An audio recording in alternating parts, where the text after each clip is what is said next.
ये दरगाह जहानपुर जिला घोटकी सिंध में चुम्मी वाली सरकार के नाम से मशहूर है। चुम्मी दो और मन की मुरादें पूरी करो। आपको बताते चलें, चुम्मी सिर्फ नौजवान और खूबसूरत लड़के ही दे सकते हैं। आज मैं 100% साबित करूंगा कि ये बरेलवी हजरात जितने भी है ना, या मुसलमान नहीं, ये लोग तो इंसान खिलाने के भी लायक नहीं है। खुद सोचो, जो अपने बनाने वाले को झुठला रहे हैं, अपने बनाने वाले भी झूठ बांध रहे हैं, अपने बनाने वाले से अफजल किसको समझ रहे हैं? अपने पीरों को। जब कुरान में अल्लाह क्या फरमा रहा है कि मेरी कौन कौन सी नियमतों को तुम झुठलाओगे, और इनकी वजह से जाने लाखों करोड़ों कितने ऐसे लोग होंगे जो अपने बनाने वाले को ही भूल चुके हैं। और ये मैं साबित करूंगा। वीडियो का एंड तक देखिएगा, 1 सेकंड स्किप मत कीजिएगा। इंशाल्लाह आज मैं सब कुछ क्लियर कर दूंगा। तो वीडियो को प्रॉपर स्टार्ट करते हैं।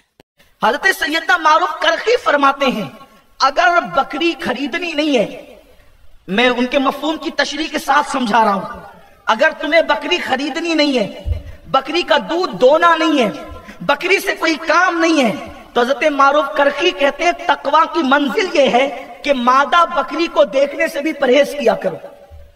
मादा बकरी, जाहिर सी बात है, बकरी तो हमारे यहाँ मादा कोई कहते हैं, लेकिन बकरी के थन को देखने से, बकरी को देखने से परहेज किया करो। निगाह की हिफाजत इस्लाम में इस कदर है। अबे मेरे भाई, वो बकरी है तुम्हारे पीर की फूफी की लड़की नहीं जो इतनी एहतियाती तदबीर बताते फिर रहे। बकरी को खरीदना नहीं तो उसको देखना नहीं, उसके थनों की तरफ देखा तो गुनाह है। क्या वन साइडेड लव हो जाएगा? और तुम्हारे हिसाब से फिर तो वो जितने भी डंगर डॉक्टर है वो तो सारे गुनाहगार हैं, क्योंकि उनका तो ये काम है थन चेक करना, मुंह चेक करना, जानवर को तसल्ली से चेक करना, मादा है नर है जो भी है। हिंदू हमारा मजाक उड़ाते हैं हमारे कमेंट्स बॉक्स में आके। आगे से पता क्या कहते हैं? कहते हैं अगर इतनी ड्रामेबाजी है ना इस्लाम में तो फिर हम काफिर ठीक है, सिर्फ इन जैसे बदबख्तों की वजह से। कल को फिर एक टाइम ऐसा आएगा ये कहेंगे भैंस का दूध पीना भी हराम है, भैंस के थनों को देखना हराम है, भैंस के मुंह को देखना जो है वो गलत है, गुनाह है। कोई पता नहीं भैंस तुम्हें आके पप्पी कर ले, तुम उसको जो है वो पप्पी कर लो। पता नहीं बकरी को देखना क्यों गुनाह है? फ्रेंच करती है वो। पढ़ लिया आज मेरे भी कंगने दो आने बलियां दरबारा में शीला खोंदा है, मौलवी का बेकाबा दी कसम है, तू ते कुरान पढ़ पढ़ के नबी दी उम्मत नु मुशरक बनाई जाना है, नबी दी उम्मत नु बिदती बनाई जाना है। तेरे कुरान पढ़ने का सवाब नहीं जिन्ना साडे बाबियां दी सरंगियां च सवाब है। तू कुरान पढ़ के मोमिनां नु मुशरक बनाई जाना है, साडे बाबे ढोलकियां बजा के मोमन बनाई जांदे। तेरे कुरान पढ़ के ना सवाद नहीं जिन्ना साडे बाबे दी कवालियां च सवाद है।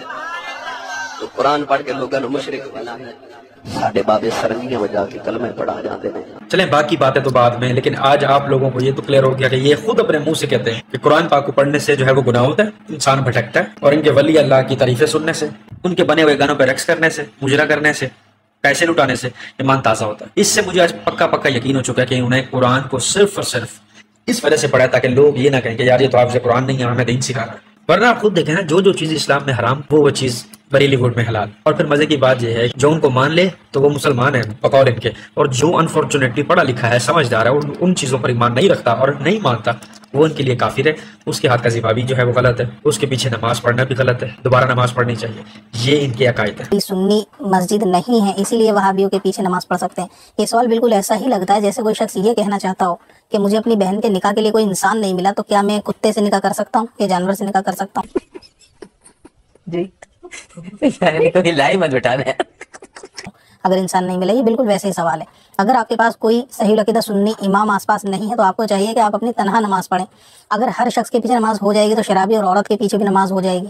और नमाज का दौर मदार फ़कत ये नहीं है कि कोई भी नियत बांध के खड़ा हो और उसकी इमामत में आप नमाज पढ़ ले। इमाम के लिए अलग शराइत है, उसके अंदर अकीदों का सही होना, ईमान वाला होना भी शर्त है। लिहाजा कहीं अगर ऐसा है कि बद मजहब इमाम है कि अगर आपको लगता है वो अकीदे के तौर से सुन्नी नहीं है तो फिर उसके पीछे नमाज दुरुस्त नहीं है। मोहम्मद लुकमान करक से मैं रमजानुल मुबारक में कुरान तर्जमा के साथ पढ़ना चाहता हूँ। आप रहनुमाई फरमाएं कि किस मुतरजम की तिलावत करूँ। शुक्रिया। बिल्कुल किसी मुतरजम की तिलावत आपने नहीं करनी, ये बात याद रखें। आम बंदा जब कुरान के तर्जमे उठा के इसमें गौर व शुरू करेगा, ये गुमराही का दरवाजा खुलेगा। मेरी जाने मन, कुरान करीम इतना लावारिस नहीं है कि आप इसको बगैर कुरान के माहिर के पढ़ना शुरू कर दें। डॉक्टरी मेडिकल की किताब आप बगैर माहिर के नहीं पढ़ते, तो कुरान करीम बगैर माहिर के आप क्यों पढ़ेंगे? तर्जमे आपके लिए नहीं है, ये तालिब इल्म के लिए, ये अंडर कंस्ट्रक्शन आलिम के लिए, जो अभी ज़ेर तामीर है, ये उसकी मदद के लिए। आपको चाहिए आपने तर्जमा पढ़ना है तो किसी आलिम दीन की ज़ेर निगरानी पढ़े। और ये हैरानकुन बात है कि अगर मुझे कोई यहूदी आके ये कहे ना कि कुरान डायरेक्ट ना पढ़ना गुमराह हो जाओगे, हम कहेंगे देखो अल्लाह का दुश्मन है, अपनी किताब पढ़वाना चाहता है, तो थोड़ा मौलवी मेंबर है चढ़ कहता है कुरान डायरेक्ट नहीं पढ़ना चाहिए, गुमराह हो जाओगे, तो उसके बारे में सोचा जाए किसी और चक्कर में ही है। ये मुसलमान के लबादे में एक दुश्मन इस्लाम का खड़ा हुआ है आपके सामने। कुरान तो कम से कम 4 दफा एक सूरत में कह रहे हैं वलक़द यस्सरनल कुरान लिज़िक्र फहल मिन मुद्दकिर। कुरान नसीहत के लिए आसान है कोई समझने वाला? अब तो आपको यकीन हो चुका होगा ना, ये कहानीबाज लोगों के ईमान को जाया करते फिर रहे हैं, क्योंकि इन्होंने साफ साफ लफ्जों में बोल दिया। और ये एक बंदा नहीं, काफी ऐसे लोग हैं आम और सादा लफ्जों में। अगर तुम चाहते हो ना कि लोगों का ईमान मजबूत रहे, लोग भटके ना, तो वो कुरान से दूर रहें और हमारे बाबों के तरीफों के पीछे लग जाए, बाकी सब हो जाएगा। तो फिर आपको ये चीज माननी पड़ेगी कि अगर आप नमाजी हैं नहीं है, कुरान आपने पढ़ा है नहीं पढ़ा, कोई मसले वाली बात नहीं है। यानी कि जो इस्लाम के रुकन है ना, अगर आपने उनको पकड़ा है तो ठीक है, अगर आपने उनको नहीं पकड़ा तो कोई मसले वाली बात नहीं। हमारे बुजुर्गों को सज्जा कर लें, उनके गानों पर रक्स कर लें, ठीक है, हमारे बुजुर्गों की वाहवाही कर लें, आपकी बख्शिश हो जाएगी, आप गुमराह होने से बच जाएंगे, आप बिदअती होने से बच जाएंगे। आका इस्लाम ने ऐलान कर दिया कि मेरे बाद तुम शिरक नहीं करोगे, मुशरिक नहीं होगे। सो जो शख्स हुजूर की उम्मत को अब मुशरिक कहेगा, वो माज़अल्लाह हुजूर के ऐलान की नफी कर रहा है, आका इस्लाम के ऐलान की नफी कर रहा है। हुजूर की उम्मत को शिरक से पाक कर दिया और ये ऐलान उस मुकाम पर किया कि शिरक नहीं करोगे जब शुहदाए उहद का उर्स फरमा रहे थे। शुहदाए उहद का उर्स कर रहे थे, उनके मज़ारात पर ज़ियारत करके दुआ करके मिंबर रख के इज्तिमा से खिताब कर रहे थे। और उस मौका पर इस फरमाने का एक ताल्लुक है, उस मौका पर यह फरमाना कि शिरक नहीं करोगे इसका कोई खौफ नहीं, इसकी एक निस्बत है, इसके अंदर एक अहमियत है। बताना मकसूद यह था कि इस मंजर की तरफ इशारा करके कि क़यामत तक मेरी उम्मत में लोग जो औलिया के मज़ारात पर ज़ियारत के लिए आएंगे, इज्तिमा करेंगे, उर्स करेंगे, खबरदार उन्हें कोई मुशरिक न करे। सबसे पहले तो बुखारी मुस्लिम में हदीस है, नबी पाक सल्लल्लाहु अलैहि वसल्लम ने फरमाया कि मैं तुम्हें अल्लाह का खौफ दिलाता हूं, कब्रों को पक्की मत करना, कब्रों पर इमारतें मत बनाओ, उन पर बजावर बन के मत बैठो। तुमसे पहले वाली कौमें इसी वजह से बर्बाद हुई है कि जब भी उनका कोई नेक इंसान फौत हो जाया करता था तो वो उनकी कब्रों को पक्का करते थे, उनकी कब्रों को इबादत गाह बना लिया करते थे। और मैं तुम्हें अल्लाह का खौफ दिलाता हूँ, ये है मेरे नबी पाक सल्लल्लाहु अलैहि वसल्लम का दीन, दीन इस्लाम। और दूसरी तरफ ये लानती इंसान क्या कहता फिर रहा है कि खुदा की कसम, झूठी अल्लाह की कसम उठा रहा है, अल्लाह गर्क करे ऐसे लोगों को। मैं तो ऐसे लोगों को ये भी नहीं कहता कि इनको हिदायत मिले, क्योंकि हिदायत उसको मिलती है जो कोशिश करता है। ये लोग तो जो कोशिश करने वाले हैं उनको जो है वो बिद्दती बोलते, काफिर बोलते हैं, उनके ज़िबा को हलाल नहीं समझते। अजान तो अल्लाह की है ना, उसमें लफ्ज तो अल्लाह के हैं। मैं अब आपको ऐसी वीडियो दिखाना नहीं चाहता क्योंकि वो बताने वाले बंदे इस दुनिया से रुखसत हो चुके हैं। तो यहाँ तक कहते हैं कि ये तो सूरों की अजान है, अस्तगफिरुल्लाह, तो अरे हदीसों की अजान है, इसका जवाब भी क्या दें, छोड़ो। अजान हालांकि अल्लाह की है, अल्लाह के अल्फाज है, नबी पाक सल्लल्लाहु अलैहि वसल्लम का जिक्र है। ज़िबा करते टाइम अल्लाहु अकबर पढ़ा जाता है, नमाज के टाइम जब आप नमाज पढ़ा रहे होते हैं तब भी सिर्फ अल्लाह का नाम होता है, दुरूद इब्राहिमी होता है, और वो दुआएं होती है जो नबी पाक सल्लल्लाहु अलैहि वसल्लम ने हमें बताई है। लेकिन अनफॉर्चुनेटली ये जिसको मुस्लिम कहते हैं उसके अलावा अगर कोई पढ़ा रहा है तो उसके पीछे आपने नमाज पढ़ ली है तो आपकी नमाज भी जो है वो फासिक है। अब जो खालिस्तन नबी पाक के दीन को मान नहीं रहे, जो खालिस इस्लाम और दीन की कदर नहीं कर रहे, जो नबी पाक की हदीस है उस पर अमल नहीं कर रहे, उनके पीछे नमाज पढ़ना हराम है या नहीं? उनके हाथ का पका खाना हलाल है, हराम है या नहीं, यह आपने मुझे बताना है। और दूसरी बात, खुदा की कुरान की झूठी कसम उठाते हुए कोई शर्म नहीं आती। जो चीज इस्लाम में नहीं है वो कहते हैं कि खुदा की कसम उठा के बोल रहा हूं यही इस्लाम है। यानी कि दीन क्या है? किसी भी बुजुर्ग की कब्र को, उसकी चौखट को चूमना, चादरें चढ़ाना, ये दीन है, नबी पाक का दीन है ये। यार एक झूठी ज़ईफ रिवायत भी ले आओ कि जिसमें नबी अलैहिस्सलाम की ये तालीमात हो, खुलफाए राशिदीन की चलो ये तालीमात हो, चलो अहले बैत नबी की कहानी की ये तालीमात हो, कब्रों को पक्का करने की, उन पर चादरें चढ़ाने की, उनको चूमने चाटने की, ठीक है, उधर के लंगर खाने की। नबी पाक क्या फरमा रहे हैं? बजावर बन के मत बैठो, इबादत गाह मत बनाओ, खुदा के लिए अभी भी टाइम है। इन लोगों की हिदायत की दुआ मत करो, बल्कि अपने आप की हिदायत और अपने घर वालों की हिदायत और अपने जो दोस्त अहबाब अच्छे लोग हैं उनकी हिदायत की दुआ करो, जो भटके बुटके फुल टाइम नहीं है। इन लोगों को छोड़ दो, इन लोगों के रास्ते से हट जाओ, इनकी बातें मानना छोड़ दो। ये कुत्ते की मौत मर जाएंगे, अपने आप मर जाएंगे, इनको कुछ कहने की जरूरत नहीं पड़ेगी। मैं हकीकत बता रहा हूँ, ये सिर्फ आपके चंदे पे पल रहे हैं, आपकी वाहवाही पे पल रहे हैं। इसके अलावा तमाशबीनी के अलावा इनका इस्लाम से दूर दूर तक ताल्लुक नहीं है। और आपने मुझे अपनी राय का इज़हार कमेंट में जरूर करना है। हुजूर हुजरे फातिमा में आए, मौलाए कायनात है, सैयदा फातिमा है, हसन मुजतबा है, हुसैन पाक है और खुद रसूलुल्लाह है। पंजतन पाक हुजरे में जमा है, सरकार इमाम हसन को उठाते हैं, उठाकर लबों को चूमते हैं, कभी पेशानियों को चूमते हैं, कभी आंखों को चूमते हैं, कभी सीने से लगाते हैं। हालांकि हुजूर का ये मामूल नहीं था। जब भी हुजूर हुजरे में आते थे तो पहले इमाम हुसैन को लेते थे और उनको चूमते थे। छोटे शहजादे का ख्याल ज्यादा था, बल्कि यहाँ तक फरमाया, फातिमा हुसैन को रुलाया मत करो, वो रोता है तो मेरा दिल दुखता है। अल्लाह अकबर। लेकिन आज मामूल के खिलाफ सरकार ने इमाम हसन को उठाया, इमाम हुसैन टिकटिकी बांध के देखते रहे। माँ आखिर माँ होती है, माँ का कलेजा मुंह को आने लगा। मेरा छोटा लाल जो है वो टिकटिकी बांध कर नाना को देखता है। और आज खिलाफ मामूल सारी तवज्जो हसन मुजतबा की तरफ है। वो रसूल जिसकी निगाह से खुदा की जात न छुपे, उसकी निगाह से फातिमा हसन पर तवज्जो देना आज तुझे ताज्जुब में मुब्तला करता है कि आखिर सारी तवज्जो आज हसन पर क्यों है। फरमाते वजह यह है कि जिब्रील आए थे और बता गए कि हुसैन वो है जिनकी औलाद में अइम्मा और इमाम पैदा होंगे, यानी इमाम ज़ैनुल आबिदीन हुसैन पाक की औलाद में, इमाम बाकर हुसैन पाक की औलाद में, जाफर सादिक हुसैन पाक की औलाद में, मूसा कासिम हुसैन पाक की औलाद में, इमाम अली रजा हुसैन पाक की औलाद में, जनाब तकी नकी हसन अस्करी हुसैन पाक की औलाद में, अइम्मा हुसैन की औलाद में पैदा होंगे। ये जिब्रील ने बताया और फिर जिब्रील ने कहा आका हसन वो है जिसकी औलाद में एक शहजादा तशरीफ लाएगा।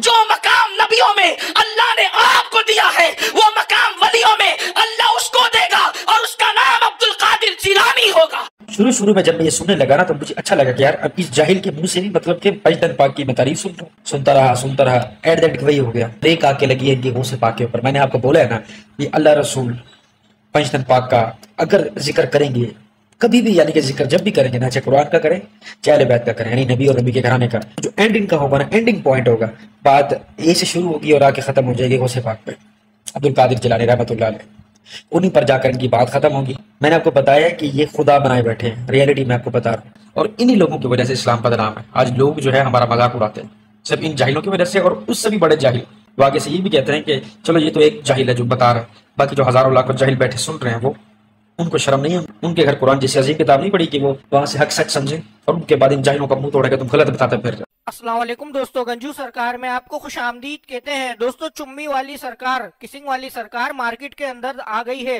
आप इस वीडियो के अंदर मुलाहिजा कर सकते हैं। ये दरगाह जहानपुर जिला घोटकी सिंध में चुम्मी वाली सरकार के नाम से मशहूर है। चुम्मी दो और मन की मुरादें पूरी करो। आपको बताते चलें चुम्मी सिर्फ नौजवान और खूबसूरत लड़के ही दे सकते हैं। लोगों की जहालत का आलम आप इस वीडियो से मुलाहिजा कर सकते हैं कि इस वीडियो के अंदर आप देखें एक शख्स चारपाई के ऊपर बैठा हुआ है और सब उसके इर्द गिर्द जमा है। जो नौजवान खूबसूरत लड़के हैं ये उनकी चुम्मी लेता है और उनकी मुरादें पूरी करता है।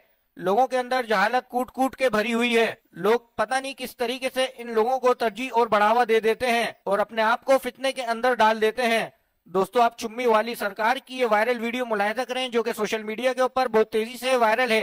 अब ये जो खंजीर जैसी शक्ल वाला इंसान बैठा हुआ है ना, जो खुद को वली बोल रहा है या खुद को जो है वो अल्लाह का पीर बोल रहा है, नेक इंसान बोल रहा है, ये लानत इंसान नौजवान लड़कों की चुम्मियां लेता है और बोलता है कि जो भी तुम्हारी मुराद है दिल की, वो जितनी बड़ी अच्छी चुम्मी होगी उतनी जल्द तुम्हारी दुआ कबूल हो जाएगी। जितनी तुम्हारी मुश्किल मुराद है ना उतनी मुश्किल और लंबी वाली चुम्मी तुम्हें देनी है, तुम्हारी चीज ख्वाहिश जो भी मन मुराद है पूरी हो जाएगी। लानत है तुम्हारी जिंदगी।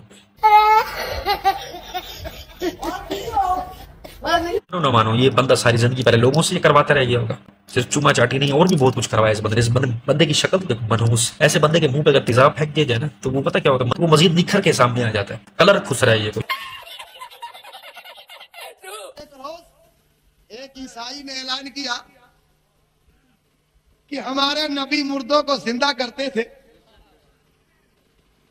मुस्तफा जाने रहमत से कोई वाकया ऐसा नहीं हुआ किसी मुर्दे को जिंदा किया। ईसाई ऐलान करता था। गौसे आजम को जब यह खबर मिली कि एक ईसाई कहता है नबी ने किसी मुर्दे को जिंदा नहीं किया और हजरत ईसा मुर्दों को जिंदा करते थे, आप गए और जाने के बाद उस ईसाई से आपने फरमाया, ए ईसाई तू कहता है कि मेरे नबी ने किसी मुर्दे को जिंदा नहीं किया और हजरत ईसा ने मुर्दों को जिंदा किया? कहा हाँ, मैं नबी नहीं, मैं नबी का गुलाम, कई पुश्तों के बाद उनकी औलाद हूं।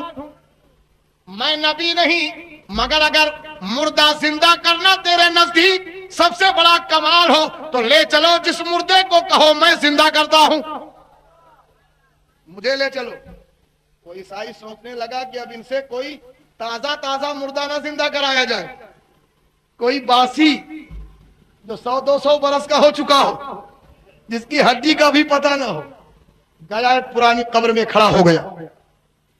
गौसे आजम की तरफ इशारा किया, आप इसे जिंदा कर दीजिए। गौसे आजम फरमाते तू जानता था कि ये कौन है? ये सब मैं नहीं जानता, मैं सुनता हूं कि मेरे इलाके की सबसे पुरानी कब्र है। गौसे आजम फरमाते ये अपने वक्त का कव्वाल है। क्या है? कव्वाल है। ये जिंदा तो हो ही जाएगा, तुम कहो तो कव्वाली पढ़ता हुआ उठे। और अच्छी बात है। आप करीब पहुंचे कब्र के, कहा तुम्हारे नबी जब मुर्दे को जिंदा करते थे तो क्या कहते थे? कहा हमारे नबी कहा करते थे कुम बेइज़्निल्लाह, ए मुर्दे जिंदा हो जा, अल्लाह के हुक्म से बस मुर्दा जिंदा हो जाता था। गौसे आजम कब्र के करीब खड़े होते हैं, खड़े होने के बाद कब्र की तरफ निगाह डालते हैं, आपके चेहरे पर जलाल के आसार नमूदार होते हैं। कुम बेइज़्निल्लाह फरमाते हैं, कब्र नहीं शक होती, कुम बेइज़्निल्लाह, कब्र शक नहीं होती। गौसे आजम को जलाल आया, कब्र पर एक ठोकर मारी और कुम बेइज़्नी, मुर्दे जिंदा हो जा मेरे हुक्म से। कब्र फटती है, मुर्दा उठता है और कव्वाली पढ़ता हुआ गौसे आजम के कदमों पर निसार हो जाता है। मैंने आपको कहा था ये गौसे पाक यानी कि अब्दुल कादिर जिलानी को अल्लाह से भी बड़ा मकाम देते हैं। सबसे पहली बात, ये जो हजरत ईसा अलैहिस्सलाम के मौजज़ात के हवाले से बात करते हैं, देखिए नबी पाक, देखिए जितने भी अल्लाह ताला के नबी इस दुनिया में आए हैं ना, हर किसी को अल्लाह ताला ने जो पावर दी थी मौजज़ात की, ये हर किसी को डिफरेंट दी थी। अब नबी पाक सल्लल्लाहु अलैहि वसल्लम ने अपनी उंगली के इशारे से चांद के 2 टुकड़े कर दिए। क्या कभी किसी क्रिश्चियन ने ये कहा है? वो तो चलो नबी थे, मैं उनका उम्मती हूँ ईसा अलैहिस्सलाम का, और मैं तुम्हें चांद के 4 टुकड़े करके दिखाता हूँ या 2 करके दिखाता हूँ। इतना बड़ा दिल उनका नहीं है कि वो अल्लाह पर बहुतान बांधे, नबी पाक पर बहुतान बांधे, दीन इस्लाम को खराब कर, इतना बड़ा उनका जिगरा नहीं है। ये सिर्फ आपको इधर ही मिलेगा। अभी भी ऐसे लोगों को सुना जाए और इनको आशिक रसूल डिक्लेयर किया जाए और इनकी हिदायत की दुआएं की जाए, या आपने मुझे बताना है। तो खैर ये वीडियो आपको कैसी लगी आपने कमेंट्स में जरूर बताना। अपना बहुत सारा ख्याल रखिएगा। ये वीडियो जहां तक थी और वीडियो को कंप्लीट देखिएगा, दुआओं में याद रखिएगा। अल्लाह हाफ़िज़। सबसे पहले तो आप वीडियो देखें। मेरा ये कदम अल्लाह के हर वली की गर्दन पर है। अल्लाह अकबर। ये सुनकर सैयदना शेख अली बिन हैती उस वक्त मौजूद थे, उठे और मिंबर शरीफ के पास जाकर आपने अपना कदम मुबारक अपनी गर्दन पर रख लिया और उसके बाद तमाम हाज़रीन ने अपनी गर्दनें झुका दी। ये आपका मर्तबा है। लेकिन सुभान अल्लाह, स्पिरिचुअली दुनिया भर में जहां जहां औलिया किराम थे, सबने इस फरमान को सुना और सबने सर झुकाया। एक रिवायत के मुताबिक हुजूर ख्वाजा ख्वाजवान ख्वाजा गरीब नवाज रहमतुल्लाह तआला अलैह उन दिनों में खुरासान के दामन कौम में इबादत करते थे। ये ऐलान तो बगदाद में हो रहा है और वो खुरासान में मौजूद हैं, मगर वहां जब बगदाद में गौसे पाक फरमाते हैं कदमी हादिही अला रकबती कुल्ली वलिय्यिल्लाह, ख्वाजा गरीब नवाज अपना सर झुकाते हैं, इतना झुकाते हैं कि सर मुबारक जमीन तक पहुंचा। फरमाया बल कदमा का अला रासी व आईनी, बल्कि आपके दोनों कदम मेरे सर पर हैं, मेरी आंखों पर हैं। शर्म तो नहीं आती हो कि इस तरह की बात करते हुए हैं? मैं इसलिए कहता हूँ कि ये जाहिल है जिनके पास जा जाके तुम लोग बैठते हो, अपने बच्चों को भेजते हो उनके मदरसों में जाकर तुम पढ़ो। मैं ये नहीं कह रहा कि वो कुरान की जगह नाउजुबिल्लाह मिन ज़ालिक भगवत गीता देते हैं कि ये पढ़ो, कुरान ही पढ़ाते हैं, लेकिन उन अकायदों पे कुरान पढ़ाते हैं, उन अकायदों पे हदीसें पढ़ाते हैं जिन अकायदों को ये मानते हैं। अब मुझे एक बात बताओ, नबी पाक सल्लल्लाहु अलैहि वसल्लम का पाँव क्या तमाम नबियों की गर्दनों के ऊपर है? नाउजुबिल्लाह मिन ज़ालिक, क्योंकि आप भी तो पैगंबर हो, जितने भी पैगंबर हैं उनके इमाम है, तो क्या नबी अलैहिस्सलाम ने कभी अपने बारे में ये चीज क्लेम की है? और भाई अल्लाह के वलियों को इस तरह से बदनाम ना किया करो। उन्होंने खुद के बारे में कभी भी ये क्लेम नहीं किया कि मेरा पैर किसी की गर्दन पे, अपनी आंखों की ठंडक समझे। मैं कहता हूँ तुमने लोगों की जेबें, लोगों के कुताब, पता नहीं क्या कुछ खाली कर दिया, लोगों को कंगला बना दिया तुम लोगों ने। खुदा का वास्ता तो शर्म करते हो। ना जाने वो कौन शख्सियत है कि जो नबी पाक से भी दर्जे में इतनी बुलंद है कि वो लोगों को कह रहा है कि मेरा पैर तुम्हारी गर्दन के ऊपर है। मादरत के साथ किसी को बुरा लगे, मुझे कोई परवाह नहीं है, किसी के बाप से मैं डरता नहीं हूँ। आज हमारे बड़े बुजुर्गों की बातें खत्म हो गई, सिर्फ पीर परस्ती के सिवा कुछ नहीं हो रहा हमारे घर में। बस पीर पीर पीर। कौन से झंडे गाड़ लिए आपके पीर ने भाई? 4 ढंग के मुसलमान भी नहीं बनाए हैं। पीरों की तारीफों के अलावा जलसों में कुछ नहीं है हमारे यहाँ। मजाक बना के रख दिए जलसों में, भाड़ किस्म के नाटक आते हैं, चिल्लाते हैं, चीखते हैं। वो अभी एक वीडियो चल रही है, मैं नाम दे देना चाह रहा हूँ, जिन्होंने देखा वो अभी को ममोड़ दो, फपोड़ दो, खकोड़ दो, खसोड़ दो। क्या कर रहे हो यार? तमाशा बना के रखा है, झुंझुने लेके क्या हो रहा है? ऐसे ऐसे नाटक जिनको ये नहीं मालूम तो पढ़ क्या रहा है बेटा? तू नाट पढ़ रहा है, मनकबत पढ़ रहा है, नज्म पढ़ रहा है, क्या पढ़ क्या रहा है उसको खुद नहीं मालूम कि कवाली पढ़ रहा है। क्या है? कौन सी नात है? हजरत हसन ऐसी पढ़ते थे, रसूलुल्लाह की बारगाह में साहबा ऐसी नात पढ़ते थे? बता दो, मैं गुलामी कर दूंगा तुम्हारी। इमाम बुखारी लिखते हैं कि हुजूर की बारगाह में साहबा कैसे बैठते थे। ये अदब था हुजूर की बारगाह का। इमाम बुखारी ने सही बुखारी में लिखा कि हुजूर की बारगाह में साहबा ऐसे बैठते जैसे लकड़ी के खुश्क यानी सूखे हुए तने के उनके जिस्मों पे परिंदे बैठ जाते हैं, उनको खबर नहीं होती थी। और जब आका सल्लल्लाहु अलैहि वसल्लम ने हजरत ओवैस से करनी, जो जलील क़द्र ताबई थे, हुजूर की ज़ियारत न कर सके, 3 या 2 बार आए हुजूर से मिलने के लिए, लेकिन मां की खिदमत ने मजबूर किया कि हुजूर की ज़ियारत किए बगैर उनको वापस अपने मुल्क यमन जाना पड़ा। हजरत ओवैस ने एक सवाल किया था, हजरत ओवैस का अपना एक किरदार है, उस पर घंटों बोलने की जरूरत है। उन्होंने कहा कि काश मैं रसूल को देखता। ऐ उमर, तुम्हारी कितनी खुशकिस्मत है कि रोजाना तुम रसूल का दीदार करते हो। ऐ अली, तुम्हारा क्या कहना है कि रोजाना हुजूर की बसों में बैठते हो। काश मैं हुजूर को देखता। तुम तो हुजूर को रोज देखते हो। मुझे सिर्फ ये बताओ कि मेरे आका की भवें मिली हुई है कि जुदा जुदा है? हमें मिली हुई है कि जुदा जुदा है? दोनों सहाबी रोने लगे और एक दूसरे का चेहरा देखने लगे। कहा ओवैस, हमें माफ करो, खुदा की कसम हम नहीं बता सकते कि हुजूर की भवें मिली है या जुदा जुदा, इसलिए कि जब हम हुजूर की बारगाह में होते हमारी हिम्मत नहीं होती कि हुजूर के चेहरे पर निगाह उठा के गौर से देखे। हम तो अदब के मारे झुके हुए होते, ऐसे झुके हुए होते कि गोया हुजूर के सामने हम मुर्दे हालत में पड़े हुए हो। हमारे ये अदब का आलम है। अबू बकर, हज़रत उमर जो है हुलिया ना बता सके अदब की वजह से, अली ना बता सके, और तुम कहते हो हुजूर बज़ू में आते हैं, हुजूर बज़ू में तशरीफ लाते। अब खबीस तेरा अकीदा है, हुजूर बज़ू में आते और तू भाड़ पने कर रहा है। नौटंकी कर रहा है। नोट वो अमीर कबीर अय्यास कहां से कमाते, 2 नंबर की कमाइयां मालूम नहीं, दिखावे के जब नोट करते रहे ऐसे फेंकते ऐसा लगता है नाद खानी नहीं हुई, मुजरा हो रहा है, मुन्नी बाई का रक्स हो रहा है, नोट क्या तमाशे है। खुदा की कसम रसूल तो बहुत बड़ी बारगाह, आला हजरत होते हैं में इतने झूठे मारते कि सरकारी बाल नहीं बचता तुम्हारा। इंजीनियर नहीं आते, पढ़ा लिखा नहीं आता तब का, उनको बोलो चलो यार हमारे बुजुर्ग क्या सुनाएंगे यार, एक सिवा तुम्हारे जलसों में कुछ सुनने को मिलता नहीं है, किसी बुजुर्ग की बात होती नहीं है, किसी साहबी का जिक्र होता नहीं, नबी की सुन्नत तुम बताते नहीं हो, और फिर रहे से कसर वाला साथ माँ के नाम पे हाथ उठाओ, बाप के नाम पर हाथ उठाओ। अरे क्यों उठाओ, हाथ क्यों उठाओ? तो मेरी शर्त होती है भाई मुझे उस वक्त स्टेज पे ले जाओ कि सारे तमाशे जब हो चुके हो, मैं स्टेज पे बैठूंगा नहीं, सीधा जाऊंगा, तकरीर करूंगा, फौरन निकल जाऊंगा, क्योंकि ये तमाशे मैं नहीं देख सकता। नहीं बोलूंगा तो मेरा ज़मीर गवारा नहीं करता, बोलूंगा तो तुम्हें बुरा लगेगा। माँ के नाम पे हाथ उठाओ, है कोई बाप के नाम पे हाथ उठाए, एक बार सुभान अल्लाह बोल दो, हाथ उठाकर बोल दो, पैर हिलाकर बोल दो। अरे क्यों हिलाकर बोल दो, जबान से बोलो ना भाई, सीधा सीधा। ये कहां से लाया, हाथ उठा के बोलो, हाथ उठा के बोलो, हाथ उठा। और अजीब कहां से वो लाया उस शायरों ने और नाजिमों ने, अल्लाह जाने, मालूम नहीं, शर्म नहीं आती। जो नबी के नाम पे हाथ उठाएगा उस हाथ को लकवा नहीं मारेगा। कौन सी हदीस में पढ़ा है तूने, मुझे भी तो बता। 4000 किताबें हैं मेरी अपनी साथी लाइब्रेरी में, मुझे तो आज तक ऐसी कोई हदीस नहीं मिली कि रसूल के नाम पे हाथ उठा, बाप के नाम पे हाथ उठा तो हाथ को लकवा नहीं मारेगा। कहां से पढ़ लिया तूने, कौन सी किताब में, हमें भी तो दिखा लकवा नहीं मारेगा। मजाक बनाते हो यार, और सही में उसको लकवा हो गया तो माज़अल्लाह उसका दीन से एतमाद कमजोर हो जाए। यार मैंने तो सुनकर आया था साहब वाला, सब तो बोल रहा था यार अब लकवा नहीं मारेंगे, मुझे तो लकवा ही मार दिया। तो इस तरह की मनगढ़ा चीजों से हमारे फैसलों का तकद्दुस खराब हो। एक इंडियन रिजवी मौलवी साहब हैं और इनकी काफी पहले की मैंने वीडियोस देखी जिनके अंदर ये भी वहाबियों को बुरा भला कहा करते थे और उसके बाद पीरों फकीरों के वाकयात और इज्जत और काफी कुछ। लेकिन अल्हम्दुलिल्लाह अल्लाह का बहुत करम है कि ये बंदे में चेंजिंग आई है और आज जो इस शख्स ने ये बातें की है ना, ये तमाम बड़े सगीर के मुल्कों पे फिट होती है। आजकल आप ये देख लें कि बड़े से बड़े नाथ खां को आप जब बुलाते हैं तो क्या आप लोग डोनेशंस लोगों से कलेक्ट नहीं करते? क्या लाखों रुपए स्टेज पर नाथ खां को देने आने जाने, उनके वो जहाजों के टिकटें वगैरह क्या आप नहीं करवाते? सिर्फ किस चक्कर में आप करवाते हैं कि आप सच्चे आशिक रसूल साबित हो जाएं? बेशक फिर आपने हलाल कमाया हराम कमाया डजंट मैटर, क्योंकि जो नाथ खा के पड़ गया उसको तो हलाल ही मिला है। तो उन बंदों की सही चित्रोल की है और सेकंड उन बंदों की भी इस बंदा ने सही चित्रोल की है, हालांकि ये खुद एक बरेलवी है। और ये मुझे आप लोगों ने बताना है जो भी बरेलवी हजरात देख रहे हैं, क्या आपको इस तरह के आलिमों की जरूरत है ताकि लोग आपका मजाक न उड़ाएं, आप दीन का मजाक न उड़ाएं, या फिर आपको उन्हीं तरह की मौलवियों की जरूरत है जिसमें समर अब्बास और भी इंडिया के काफी मौलवी हैं जो गले फाड़ फाड़ के गौसे पाक अब्दुल कादिर जिलानी और फलाने पीर और फलाने बड़े पीर ने जो है और ये करामत दिखा दी, मुर्दे जिंदा कर लिया और ये कर दिया वो कर दिया। ये मुझे आपने कमेंट्स में जरूर बताना। और माशाल्लाह काफी लोग कहते हैं इंडिया से, पाकिस्तान से और बैरून मुल्क से, यार आदि भाई आपकी वीडियोस बहुत अच्छी होती हैं, आपकी वीडियोस देख के सीखने को भी बहुत मिलता है और एंजॉयमेंट भी हो जाती है। तो फिर आप लोगों से रिक्वेस्ट है कि अगर आप मजीद इस तरह की वीडियोस देखना चाहते हैं तो आपने मेरे चैनल को सब्सक्राइब और बेल आइकन को प्रेस कर लेना ताकि इस तरह की वीडियोस डेली आती रहें और मैं भी दिलजोई से काम कर सकूं। ओके 11वीं देने वाले हैं, लेकिन हजरत शेख अब्दुल कादिर जिलानी की वसीयत और तालीमात को कितने लोग नहीं जानते हैं? ऐ मेरे बच्चे इस हकीकत को ज़हन नशीन कर ले, इस कायनात में न कोई फाइल हकीकी है न मुअस्सिर हकीकी है सिवाय अल्लाह। किसी शय में कोई तासीर नहीं अगर अल्लाह न चाहे, आग जला नहीं सकती अगर अल्लाह न चाहे, पानी दबो नहीं सकता अगर अल्लाह न चाहे, जहर हलाक नहीं कर सकता अगर अल्लाह न चाहे, कोई किस फायदा नहीं पहुंचा सकती अगर अल्लाह न चाहे। तो दर दर पे क्यों सर झुकाते हो, दर दर पर क्यों जबी साई करते हो, सबके सामने क्यों हाथ फैलाते हो? एक अल्लाह से मांगो।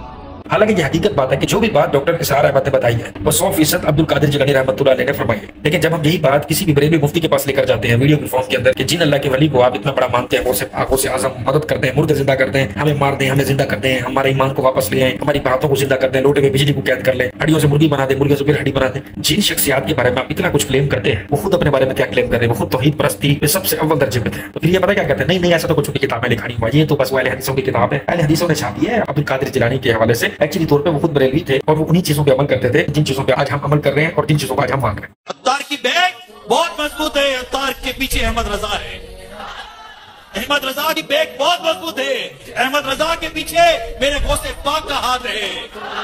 बहुत नाजुक सूरत हाल है। नहीं ये बात तो हम भी मानते हैं कि रियाज कादिर के पीछे, उनकी बैग के पीछे जो है वो अहमद रजा खान बरेलवी का हाथ है, ये बात हम भी मानते हैं। और जो भी आपने कहा, तो फिर हबीब बताई, इमरान अतारी, आप दोनों की बैग के पीछे किसका हाथ है? और ये जितने आपके मुरीदैन हैं जो आपको सुनते हैं, ऐसे हजारों लाखों लोग, उनकी तमाम बैगों के पीछे किनका हाथ है, ये भी आपको रिवील करना चाहिए और आम पते तक रसाई हासिल होनी चाहिए ताकि हमें पता चल सके कि इनकी बैगों के पीछे किन का हाथ है। Thank you so much ji. Live मत बिठाने।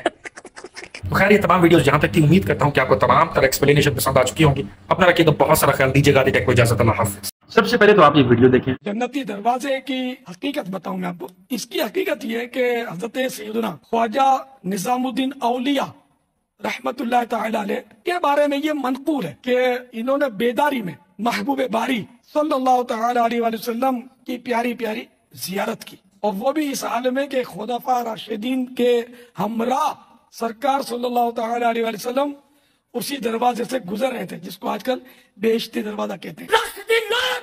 मजबूत है। और आका सल्लल्लाहु तआला अलैहि वसल्लम ने इरशाद फरमाया, जो इस दरवाजे से गुजरा वो अमन में आ गया। हजरत मुख्तियार काकी ने कहा, फरीदुद्दीन मैं दुआ देता हूँ क़यामत तक जो तेरे आस्थाने से गुजर जाएगा वो भी जन्नती हो जाएगा। तो ये वो फरीदुद्दीन गंजे शकर, तुम बहिश्ती दरवाजे को नहीं मानते, हम कौन सा मरवाना चाहते हैं? हर कोई तो बहिश्ती नहीं हो जाता, तो आपको मनवाना भी नहीं चाहते। ये तो मानने वालों के लिए, क्या जिन्हें वलियों की जुबान पर यकीन। अब इस वीडियो को दिखाने का मतलब और बताने का मकसद सिर्फ इतना है कि इलियास कादरी इस हद तक अपने पीरों को डिफेंड करता है, यानी कि कब्र परस्तों के यहाँ ये जो बेहश्ती दरवाजा है, लफ्ज बेहश्ती का मतलब है जन्नत, ये कब्र परस्तों के यहाँ इतना मकबूल और माकूल हो चुका है कि जो इस दरवाजे से जीते जी यानी कि अपनी हयाती वाली जिंदगी के अंदर गुजर गया, उस पर जन्नत का टैग लग चुका है। फिर चाहे वो जितना नबी की सुन्नतों का कातिल है, जितना नबी की हदीसों का कातिल है, जितना वो कुरान को जुटलाता है, नबी अलैहिस्सलाम की तलीमात को जुटलाता है, मैटर नहीं करता। सरकार ये नबी अलैहिस्सलाम पर झूठ सिर्फ इस वजह से बांध रहे हैं ताकि हम लोग ज्यादा से ज्यादा पीर फकीरी के चक्कर में पड़े, बाबा फरीद को माने, फिर बाबा फरीद लड़ी जुटते जुटते जाकर किधर जुड़ेगी? गौसे पाक अब्दुल कादिर जिलानी रहमतुल्लाह अलैह, जो कि इतने बड़े वली हैं, जब तक उनका पांव किसी की गर्दन पर नहीं होगा वो खुद को वली ना माने। आपने अगर इस ख्वाब को मान लिया, फिर हमें गौसे पाक अब्दुल कादिर जिलानी की और ये बाबा इलियास कादरी की जितनी झूठी करामतें हमें माननी पड़ेगी। यानी लोटे का मुंह किबला रुख नहीं किया तो मुरीद जल गया, 12 साल पुरानी बरात जिंदा होगी। इलियास कादरी ने बहरे को कान दे दिए, अंधे को आंखें दे दी। जब तक आपने चाहे नोश नहीं फरमाई तब तक ड्राइवर से गाड़ी आगे नहीं गई, मैकेनिकली जो है उसमें खराबी आ गई। इस तमाम चीजों का मकसद सिर्फ इतना है। आपके नजरिए में ये चीज क्या है? आपने मुझे कमेंट पे जरूर बताना। पहले के दौर में जो गौसे आजम का नाम बगैर वजू के लेते थे उसी दिन वो मर जाते थे, समझ रहे हैं, उनकी मौत आ जाती थी। आज के दौर में जो बगैर वजू गौसे आजम का नाम लेता है उसके घर में गरीबी आ जाती है। क्या आती है? उनकी बड़ी बरकतें। गौस पाक का हाल ये था कि गौस पाक का नाम कोई बेवजू लेता था तो वो मर जाता था।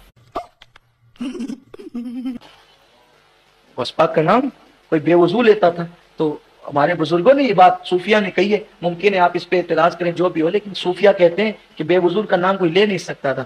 अबे साले कभी मेरा माफ करना, गुस्से में इधर उधर निकल जाता हूँ। लेकिन रसूल पाक ने फरमाया, अब्दुल कादिर मेरी उम्मत पे रहम करो, लोग इस तरह से नुकसान उठाएं। लेकिन रसूल पाक ने फरमाया ठीक है कि अब नहीं मरेगा, बेगुसल अगर वजू बेगुसल नापाकी में नाम लेगा तो अब नहीं मरेगा। लेकिन सूफिया अहलुल्लाह अब भी कहते हैं अगर नापाकी में अब भी कोई गौस पाक का नाम ले तो कम से कम उसका इतना नुकसान पहुंचता है कि उसका एक बाल टूट। इस शख्स के लामती होने में, बेगैरत होने में, जलील होने में कोई शक बाकी नहीं। बात तो सही है। अल्लाह ताला की जात सबसे बड़ी है, इस चीज पर तो ये लामती भी ईमान रखता होगा। क्या नबी पाक सल्लल्लाहु अलैहि वसल्लम या उनसे जितने भी पुराने नबी इस दुनिया से कूच कर चुके हैं या उनकी भी उम्मत इस दुनिया में आई है, किसी किताब के अंदर, किसी ज़ईफ रिवायत के अंदर भी ऐसा मौजूद है क्रिएटर का नाम यानी कि अल्लाह ताला का नाम अगर आपने बिना वजू के ले लिया, या चलो आप पर गुस्ल वाजिब है फिर भी आपने लफ्ज पुकार लिया अल्लाह, तो आपको फौरन से पहले मौत आ जाएगी। क्रिएटर से बड़ा तो कोई नहीं होता। तो जब अल्लाह का नाम तुम इस हालत में ले सकते हो कि तुम पलीत हो, नापाक हो, तुम्हें मौत नहीं आएगी, तो ये अब्दुल कादिर जिलानी क्या, किस खेत की मूली है? कौन है कौन? अब्दुल कादिर जिलानी ने क्या बनाया? मोबाइल ईजाद की है, नेट ईजाद की है, कंप्यूटर ईजाद की है, बल्ब ईजाद की है, सब कुछ तो अंग्रेजों की जायदाद है जो कि खुद इस्लाम को मानते नहीं, यानी कि मुस्लिम नहीं होते, बाकी सब चीजों पर उनका ईमान। दूसरे पैगंबरों की जो उम्मतें हैं उन्होंने ये सारे काम किए और नबी की उम्मत क्या करती कर रही है? नबी की उम्मत एक ऐसे किसी शख्स को उठा लिया और उसके बारे में क्लेम कर रहे हैं कि अगर उनका नाम कोई बिना वजू ले लेता तो वो मर जाता। लानत है तुम्हारी जिंदगियों के ऊपर, बेरोजगारी आपके इकट्ठू होने पे, आपके काम ना करने पे। नबी पाक सल्लल्लाहु अलैहि वसल्लम उनकी बेटी फातिमा तुज़हरा सलाम अलैहा इस दुनिया के अंदर उनसे ज्यादा गरीब था, मौला अली से ज्यादा गरीब था, अहले बैत से ज्यादा गरीब था। इस शख्सियत का नाम ना लेने की वजह से हुआ है। इनकी जिंदगियों पर लानत है और खुदा के लिए ये मत कहा करो कि इनको बुरे अल्फाज से ना बोलो। जो अल्लाह से बड़ा किसी और को माने, इनके लिए दुआ किया करो अल्लाह इनको इधर भी गर्क करे उधर भी गर्क करे, सबके सामने तमाशा बने। लानती हरामी जो तौहीद के कातिल हैं घटिया। हाँ मेरे बेटे अब्दुल कादिर, जब मैं तेरे पेट में था उस वक्त की कोई बात, अरे मेरे बेटे बड़ा दिल दहलाने वाला वाकया है, अरे बता मेरी माँ, छोड़ मेरे बेटे, नहीं बता मेरी माँ। मेरे बेटे अब्दुल कादिर क्या बताऊं, तू मेरे पेट में था, उस वक्त दरवाजे पे दस्तक हुई। मैंने कहा कौन? मैंने कहा खादिमा से पूछ कौन है। तो खादिमा ने जाकर कहा कि एक फकीर है, अल्लाह के नाम पे कुछ मांग रहा है। तो गौस पाक कहते हैं फिर अम्मी कहती मेरे बेटे, मैंने कहा खादिमा से जाकर दो, वो बाद में आएगा, घर में कोई मर्द नहीं है, अभी घर पे कोई मर्द नहीं है, बाद में आएगा तो उसे 2 हिस्सा में दे दूं, अभी कोई मर्द नहीं है। जब फकीर ने सुना कि अंदर कोई मर्द नहीं है, उसकी नीयत खराब हो गई, चोरी करने के इरादे से जेवरात बर्तन उठा के भाग जाऊंगा। बुरी नीयत लेके गौस पाक की अम्मी कहती मेरे बेटे अब्दुल कादिर वो अंदर आ गया, उसने खबरदार सारे पैसे निकालो निकालो। कहा अचानक वो पीछे सेब की और खजूरों की बाग है, उससे निकल करके एक शेर आ गया और दहाड़ा अंदर आ गया, चोर पर हमला किया, उसके जिस्म के 2 टुकड़े किए, उसको जबड़े में रखा, घसीट करके निकल गया बागात की तरफ। गौस पाक फरमाया फिर माँ कहती मेरे बेटे अब तक वो हैबतनाक मंजर याद है। गौस पाक मुस्कुराए, फरमाते हैं मेरी माँ उस शेर को पहचानती हो? कहा नहीं, कहा वो अब्दुल कादिर ही था। हैरत की और मजे की बात तो यह है कि इन कादरियों की आपस में बात नहीं मिलती। तो अमीनुल कादरी जो है वो लानती इंडियन से बोला, वो क्या कहता है, फकीर था ना मांगने वाला, अब्दुल कादिर जिलानी वो से पाकिस्तान बोलते हैं, उसकी माँ का आशिक हो गया था तो जाके हाथ को पकड़ा, वो एक शेर आया धाड़ता हुआ, उसने आके चीर फाड़ दी। तो चलो खैर कुत्ता नहीं आया था, भेड़िया बुढ़िया नहीं आया था, शेर इनका एक ही खंजीर किस्म का इंसान जो है, बल्कि खंजीर ही है जानवर। ये क्या कहता फिर तो उसकी नीयत होगी चोरी पे, तो अंदर आया तो इस तरह से धाड़ फाड़ गया। ये अब्दुल कादिर जिलानी जो बड़े पीर साहब हैं, उधर से माँ के पेट में थे, उधर से शेर बन के आ गए। ये चक्कर क्या है? ये तो दोगलापन है। अभी पूरे दिन तो अपनी माँ के पेट में होने देते, क्योंकि यूं हमारे जैसे लोगों को डाउट में डाल दिया। अब इसको भी रूहानियत बोलूं, जो कमिट करने वाले हैं इस चुतिया पे को मैं क्या रूहानियत मानूं, क्या मानूं? इबादत करूं, सलाम करूं उसको, चूम चाटूं अब्दुल कादिर जिलानी के नाम कापी पे लिख के। उधर माँ के पेट में टाइम पूरा नहीं हुआ, इधर से शेर बन के निकल है। माह फाखिर रबीउल आखिर की 11वीं रात 3 खजूरें लेकर एक बार सूरतुल फातिहा, एक मरतबा सूरतुल इखलास, फिर 11 बार या शेख अब्दुल कादिर जिलानी शैअन लिल्लाहिल मदद, अव्वल आखिर एक बार दुरूद शरीफ पढ़कर एक खजूर पर दम कीजिए। इसके बाद इसी तरह दूसरी और तीसरी खजूर पर भी पढ़ पढ़कर दम कर दीजिए।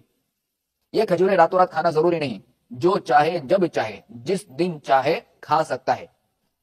इंशाअल्लाह अज़्ज़ा वजल पेट की हर तरह की बीमारी, मसलन पेट का दर्द, कब्ज, गैस, पेचिश, पेट के अल्सर वगैरह के लिए मुफीद है। 3 दिन पहले मेरा एक दोस्त फूट हुआ है, उससे एक रात पहले इसको दर्द हुआ था पेट में बहुत शदीद। हम उसे कहते रहे चल यार डॉक्टर के पास चलते हैं, फूड पॉइजनिंग तुझे हो गई होगी, गलत मुल्क खा लिया होगा तूने। उसने कहा नहीं, पक्का ठक्का बरेलवी, यानी कि वो इलियास कादरी को मुरीद समझो। नहीं मैं ये जो है ये टोटका है मेरे पास, ये तस्वीर है, ये पढ़ूंगा, ये वजीफा करूंगा और मैं बिल्कुल ठीक हो जाऊंगा। अकीदा था, यकीन था उसको। खैर उसने वो पढ़ा। अभी आज तकरीबन 9 बजे कुलखानी पे गए हुए थे हम, उनके चावल पके हुए थे। बहुत नाजुक सूरत हाल है कि मशीन जी लाइव मत उठाने। बिरयानी भी बनी हुई थी, मीठा भी बना हुआ था। अल्लाह गरी की रहमत करे उसको यार। तो आप इस टोटके से बच रहा, और जब ऐसा शदीद दर्द हो तो अस्पताल जरूर जाइएगा। वो बगलोल लिए जो 10-10 साल बेचारे पढ़ के माहिर बन के जो है वो बैठे हुए हैं। और एक आखिरी बात, जब इलियास कादरी के पेट में दर्द हुआ था ना और इसका पेशाब बंद हो गया था, तो ये आगा खान पड़ा हुआ था कराची में। वहां फिर जाहिर है नागे नुगे लगवाई हुई थी, और तमाम पूरी दुनिया में जितने भी ये हरी पगड़ी वाले जो तोते हैं, पैरेट्स, तमाम के तमाम दुआएं कर रहे थे कि ये ठीक हो जाए, ये ठीक हो जाए, हमारे बुजुर्ग, हमारे इस्लाम के रिप्रेजेंटेटिव। वहां पर फिर ये शहीद लिल्ला और ये दुआएं पढ़वा लेते हैं, ये खजूरें खिलवा देते। किसी 200 साल पुरानी खजूर में से निकले हुए कीड़े। तो देखा ये कि एक औरत रोती हुई आई, यानी 6 बच्चियां उसके पैदा हो चुकी थी, 7वां पेट में बच्चा फिर था। ये वो दरबार है कि लोग रोते हुए आते हैं, हंसते हुए जाते हैं। तभी जिस मर्ज को बताता है वो उसकी दवा भी जानता है। अगर आपने बताया है पेट में लड़की है तो इसे लड़का कराइए। औरत ने पकड़ी कलाई, पकड़ के गौसे आजम को सामने खड़ा कर दिया। अब वली को देख रहा है। कहा बेटा अब्दुल कादिर, मेरी निगाहें लौहे महफूज को देख रही है, इसकी किस्मत में लड़की ही लड़की है, कोई लड़का नहीं। कहा सरकार, रब ने अगर लौहे महफूज देखने की सलाहियत दी है तो उसमें कुछ तहरीर करने की भी सलाहियत दी है, उसको बदलने की भी सलाहियत दी है। कहा बेटा अब्दुल कादिर, इसकी इजाजत मैं तुम्हें देता हूं। बेटा अब्दुल कादिर, तुम ले जाओ इस औरत को, इसकी तमन्ना पूरी कर दो।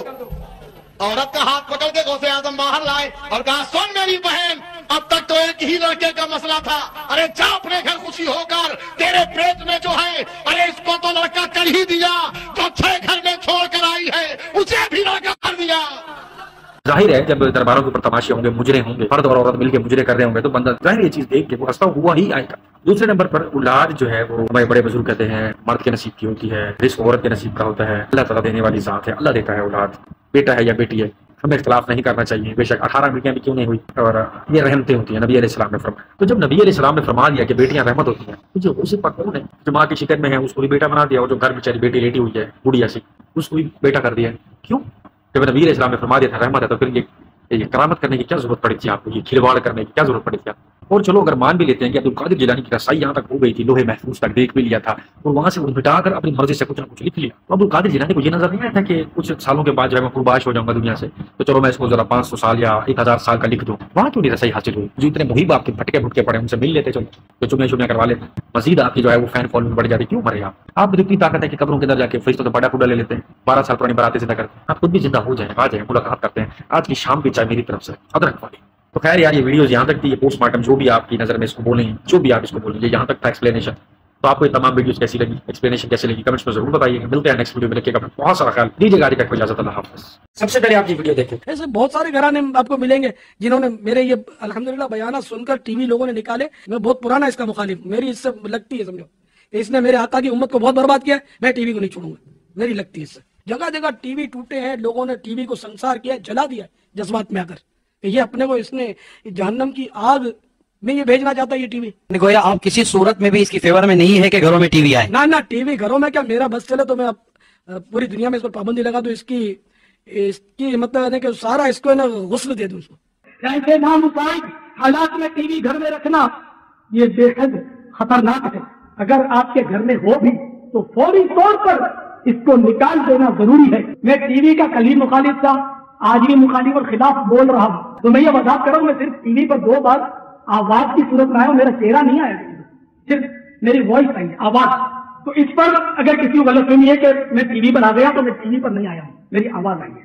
और आइंदा भी चेहरे के साथ मेरा टीवी पर आने का कोई इरादा नहीं है, अल्हम्दुलिल्लाह। मैं टीवी का कल ही मुखालिफ था, आज भी मुखालिफ और खिलाफ बोल रहा हूँ, और इंशाअल्लाह मरते दम तक टीवी का मुखालिफ रहूंगा। ऐसे कि टीवी ने मेरे महबूब की उम्मत को तबाह बर्बाद कर दिया है। अगर कोई बेवकूफों का सरदार ये कह दे कि चूंकि टीवी पर कभी कभी इलियास भी आ जाता है इसलिए हमने टीवी घर में लिया है, तो किसी पागल खाने से राब्ता करना चाहिए कि इसको जल्दी दाखिल करो, कहीं ये उम्मत को बर्बाद कर देगा। तो टीवी की मजम्मत तो मैं उस दौर से कर रहा हूं जब से यूं समझो कि मुझे शौर आया। अल्हम्दुलिल्लाह मेरे घर में आज तक टीवी घुसा नहीं है, और मैं तो टीवी का क्या मुखालिफ हूँ, मेरे बच्चे भी इतने मुखालिफ है टीवी के कि वो भी मेरे बाद भी कभी घर में नहीं घुसने देंगे। और ये टेबल पर यही अर्ज करना चाह रहा था कि ये सोने की जगह, ये खाने की जगह, ये लिखने की जगह, बिल्कुल। तो ये मदनी चैनल, ये मदनी चैनल के लिए स्क्रीन लगी हुई है, ये इस्लामी भाइयों को तोहफा देने के लिए। अब इस वीडियो के अंदर बाबा इलियास कादरी फरमा रहे हैं कि टीवी से मुझे बहुत नफरत, एलर्जी, क्योंकि ये दोज़ख में जाने का बाइस है। जिसकी टीवी होगी वो दोज़ख की आग में जलेगा, ये उनका एक कहना था। चलो अब हम उन्हीं की तारीफ करते हुए या उन्हीं की बात को आगे लेकर चलते हुए बात करते हैं। टीवी के ऊपर तो सिर्फ चैनल थे जो तो बदले जा सकते थे, मोबाइल के ऊपर तो अपनी मर्जी से कुछ भी देखा जा सकता है। VPN लगाओ, क्रोम पर जाओ, नए नए ब्राउजर्स खोलो, मूवीज डाउनलोड करो, नेटफ्लिक्स पड़ा हुआ है, यूट्यूब के अलावा फेसबुक है, रील्स है। अब क्यों नहीं मना करते आप? मोबाइल तो टीवी से ज्यादा खतरनाक है। अब लोगों को बोलो ना कि मेरे मदनी मुन्नों और मेरी मदनी मुनियों छोटा मोबाइल रखो जिसमें सिर्फ सिम है गपशप के लिए, उसके अलावा टेलीविजन तुमने वैसे देख नहीं, एंड्रॉइड फोन मत रखो, तस्वीर बनाना, वीडियो बनाना, ये सब बेकार चीजें हैं, बकवास चीजें हैं, नबी अलैहिस्सलाम के दिन के खिलाफ है। और जब मुझसे मोहब्बत करता है वो ये चीज मानेगा, जो नहीं करता वो नहीं मानेगा। अब करो ना, अपने मदनी मुन्नी मुन्नों को बोलो लाख रुपए के मोबाइल तोड़े, जो अभी बता रही सफेद सांप, और तुम्हारा बेटा टैबलेट लेके बैठा होता है, टैबलेट लेके बैठा होता है और लोगों को दीन सिखा रहा होता है वहां से देख देख, और आप भी टैबलेट उठा के। अब डिजिटल दौर का पता नहीं चल रहा, उस टाइम में जमाना जहालत के, ये जाहिल लोग थे, टीवी को गलत समझते थे, और अब टीवी से एलसीडी के बाद मोबाइल, एंड्रॉइड फोन, और उसी का बरक्स अब टैबलेट्स निकले हुए हैं जो कि टीवी जैसी हर सहूलत, मतलब टीवी तो कुछ भी नहीं है। टीवी 1% था तो ये 99% टैबलेट के अंदर मौजूद है। तो ये अब वो गलत नहीं है, क्योंकि जिस तरह टीवी में ड्रामे फिल्में देखी जा सकती थी, उस तरह मोबाइल और टैबलेट में भी ये चीजें देखी जा सकती है। तो इस वीडियो को देख लेने के बाद आपने मुझे कमेंट्स में बताना है कि बाबा इलियास कादरी को ये काम करना चाहिए या नहीं करना चाहिए। बिल्ली कैसे पैदा हुई? जब तूफान नूह आने से कबल हजरत नूह अला नबीना अलैहिस्सलाम ने तमाम जानवरों के जोड़ों को कश्ती में सवार किया, तो उन सवार होने वालों में एक चूहा भी था। लोग इस बात से डरने लगे कि जो अनाज और जो चीजें हमने कश्ती में सवार की हैं, चूंकि चूहे की फितरत है कतरना, तो ये तो उसको अनाज को खराब कर देगा। तो उस वक्त वहां पर मौजूद एक दूसरा जानवर दरिंदा शेर, उसको छींक आई, उसके छींक से अल्लाह तबारक व तआला ने बिल्ली को पैदा किया। ये बिल्ली को देखकर चूहा डरने लगा, इस डर के मारे वो एक जगह पर दुबक कर बैठ गया। मतलब शुक्र करो शेर को छींक आ गई है, उसको पेशाब विशाब नहीं आया, वरना तू पैदा हो जाता है। बात तो सही है। इस बात का पता है लोग क्या करेंगे, क्योंकि चूहे तंग कर रहे थे, इस वजह से वो शेर को छींक आई, उसमें से बिल्ली पैदा हो गई। और वो जो शेर है वो अब्दुल कादिर जिलानी जो है, हमारे जो बड़े पीर साहब हैं, उनके मूंछ का बाल कह लो, कोई दाढ़ी का बाल कह लो, या फिर ये कह लो कि उस शेर का डायरेक्ट ताल्लुक जो है अब्दुल कादिर जिलानी से जाके मिलता है। तो इसलिए जिनका ताल्लुक अब्दुल कादिर जिलानी के साथ है, उनके घर चोरी नहीं हो सकती, उनके बाल नहीं गिर सकते, वो नामर्द नहीं हो सकते, वो खुसरे नहीं हो सकते, वो ख्वाजा सिरा पैदा नहीं हो सकते, वो सद की शादी नहीं कर सकते, बच्चे लादा दादा होंगे, ईमान से फासिक कभी नहीं हो सकते, और अगर तौबा किए बगैर मर जाते हैं तो दोबारा जिंदा कर दिए जाएंगे। कब्रों में अगर फरिश्ते सवाल पूछ रहे हैं, उनके जवाब नहीं आ रहे, तो वो बड़े पीर साहब वहां पे भी आ जाएंगे। और इन तमाम कहानियों के लिए ये नोश फरमाए कि रोजेदार आदमी अगर रोजे की हालत में इस्तिंजा करेगा तो उसका तरीका यह है कि पाखाने का जो मकाम है उसको टाइट करे और सांस को रोक करके रखे, और फिर उसके बाद इस्तिंजा करे। क्योंकि ऐसा हो सकता है कि अगर इस्तिंजा करने में सांस को ढीला छोड़ा तो इस्तिंजा करने में जो पानी है वो पाखाने के रास्ते से पेट में पहुंच जाए। अगर पाखाने के रास्ते से इस्तिंजा करते हुए पानी पेट के अंदर पहुंच गया तो रोजा टूट जाएगा।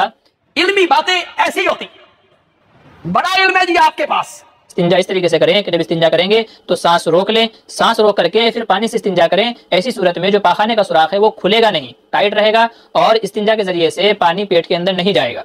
क्योंकि रोजे के टूटने का ये उसूल है कि अगर कोई चीज मुंह के रास्ते से या पाखाने के रास्ते से अगर पेट के अंदर चली गई तो रोजा टूट जाएगा। बड़ी आंत का नाम सुना है? Sodium sulphate. जब एक बंदा बैठा पेशाब करने के लिए वॉशरूम बैठा होगा, वो कैसे टाइट करके बैठे? इसका हल ये है, ये बंदा पिछवाड़ा खोले बैठे हमारे सामने ऑन कैमरा, हमें पता चले कि टाइट कैसे की जाती है, खुली कैसे की जाती है, कैसे पानी अंदर जा सकता है, ये मैदे में पानी ले जाए फिर निकाले, फिर तो हम माने इस चीज को। 5वीं क्लास के बच्चे को ना अगर पूछा जाए ना कि बेटा डाइजेस्टिव सिस्टम क्या होता है, कहाँ से हम जो है वो खाते हैं, उसका आउटर जो है वो कहाँ होता है, उसका क्या सिस्टम होता है, इसको बड़ी आंत बोलते हैं, छोटी आंत के बच्चे। इस तरह के बंदों को ना, जिस तरह का ये है, भैंस उनके पास खड़ा कर दिया जाए ना, जिनके दूध देने की बारी है, ऐसे बंदों के डर से या तो दूध सुखा जाती है या फिर वो औकात से ज्यादा दे जाते हैं। इस तरह का बंदा अगर दुकान पर जाए ना उधार पे चीज लेने के लिए, वो ये नहीं कहते फलाने की जमानत रखवा जो अपने शख्ती काढ़ा में दे दो, वैसे बंदे गुर्दे रख लेते हैं उधार पे कि बेटा ये गुर्दे पड़े हैं तेरे, जब तू पैसे लिया कर अपने गुर्दे वापस ले जाए, महफूज पड़े हैं मेरे पास। जी लाई मत बिठाना। फिर तुम्हें इतना भी नहीं पता कि खाया कहाँ से जाता है और हगा कहाँ से जाता है। इन्हीं कादरियों के, इन्हीं ये बरेलवी जितने हैं, इन्हीं के साथ ये मामला होता होगा, इन्हीं के सुराख खुले होंगे, इन्हीं के मामले खराब होंगे। क्योंकि इन्हीं के अक्सर हम केस सुनते हैं ना, वो मस्जिद में मौलवी ने हमजा के साथ ये कर लिया, या आप केस वगैरह सुनते होंगे, तो ये अपने लिहाज से ठीक कर रहे हैं, क्योंकि ये मामले इनके साथ दरपेश होते हैं, हमारे साथ नहीं होते कि कैसे उसको टाइट सुराख को किया जाता है, कैसे खोला जाता है। लानत है तेरे 18+ कंटेंट बना रहा है अल्लाह आदमी। बचपन से पेट के अंदर वली थे, बचपन से वली थे। आप रहमतुल्लाह अभी अपनी माँ के पेट में थे और माँ को जब छींक आती और उस पर जब वो अल्हम्दुलिल्लाह कह दी तो आप रहमतुल्लाह ताला अलैह पेट ही में जवाबन यरहमुकिल्लाह कह दे। टीवी के सरकार जिनको टीवी ने मुल्ला बनाया, औरत के लिए यरहमुकिल्लाह कहा जाता है और मर्द के लिए यरहमु। लेकिन पेट के अंदर उनको ये भी पता था कि ये मेरी माँ औरत, देखिए वो जो है छींक का जवाब दे रहे। इन चीजों में मैं हैरान नहीं हूँ कि वो बच्चा पेट के अंदर कैसे बोला, वो पेट के अंदर वली था, छींक आने पे अल्हम्दुलिल्लाह के बाद या रहमतुल्लाह उसने बोला, ये सारा कुछ कैसे उसने कर लिया। मैं इसी से बातें करता क्योंकि मैंने आपको पहले बोला है, दिस इज बॉलीवुड बेबी। चांद मगल पे जगह ट्रक जमीन से उभर सकता है, कुछ भी हो सकता है। चांद इनकी फूफी का लड़का है, वो कभी बगल में से निकल सकता है, कुछ भी हो सकता है। जब इनके बड़े बुजुर्ग हुए चांदों में छुपन छुपाई खेलने जाते होंगे, सूरज को मुट्ठी में काबू कर लेते, फरिश्तों के साथ उन्होंने फटा मोल ले लिया, एक मरे हुए बंदे को जिंदा कराया, उसका तौबा कर, उसके बाद मर जा, वो मर गया। जब ऐसे बड़े लोगों के मतलब ऐसे जहां बड़े हो वहां बच्चे कुछ भी कर सकते हैं, वलियों के अंदर कुछ भी हो सकता है। तो इस पर हम बातें करेंगे लंबी चौड़ी। और दिखाओ वीडियो, और दिखाओ, ये हो गया और आगे दिखाओ। क्यों बे ओवर एक्टिंग करता है साला, ओवर एक्टिंग की औलाद। अब तेरे को बराबर होता नहीं क्या बोलने को।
क्या हुई?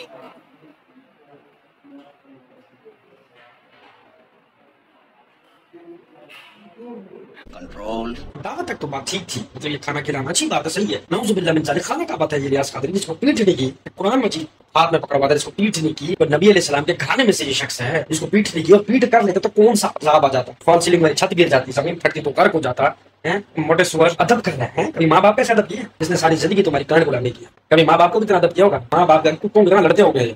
बागर बिल्ला जिस तरह ये बंदा है, सीधा आते आते फौरन भाई साहब ने एकदम पीठ बोले, इस तरह से अभी मैं अगर इसको पीठ कर लूंगा तो अल्लाह ताला मुझे कुत्ता बना देगा, अभी मर जाऊंगा, फट जाऊंगा, आंखें भरने पे लगे, लानत है। बकवास है ये सब, इसका इस्लाम से कोई ताल्लुक नहीं है। और इस वीडियो में बाबा इलियास कादरी का गलत भी कहेंगे, उसकी वजह ये है कि ये उनकी अपनी मेहनत के पैसे हैं। अगरबत्तियां उनकी मतलब जुमे वाला दिन था, काफी ज्यादा सेल हो गई थी, इसलिए उन्होंने हफ्ते को पार्टी रखी थी। अपने जितने भी मदनी मुन्ने हैं ना, इनके सबकी पार्टी रखी थी। अगरबत्ती ज्यादा सेल हुई थी, झाड़ू ज्यादा सेल हुए थे। ये कोई भी नहीं बोलेगा कि ये चंदे से जो लोगों को है वो लंगर खिला फिर रहा है।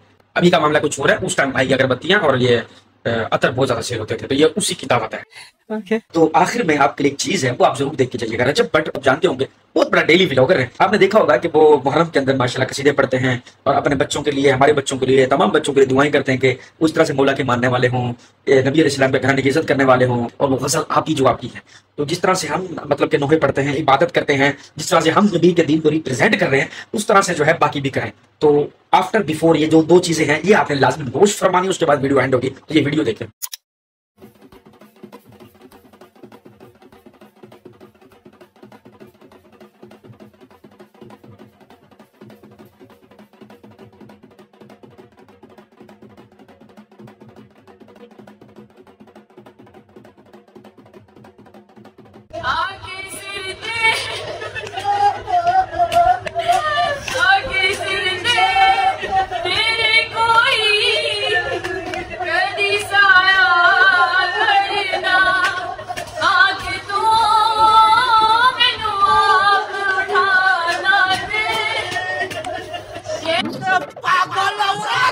उम्मीद करता हूँ आपको मेरी एक्सप्लेनेशन अच्छी लगी होगी। काफी दिनों के बाद आप इलियास कादरी पे वीडियो बनाई है, तो ये आई होप आपको पसंद आई हो, और काफी 2-4 और भी मौजूद हज़रात हैं। तो कमेंट्स में मुझे जरूर बताइएगा आपको एक्सप्लेनेशन कैसी लगी, वीडियो कैसी लगी। दुआ में याद रखिएगा। दीजिएगा इजाजत, अल्लाह हाफ़िज़।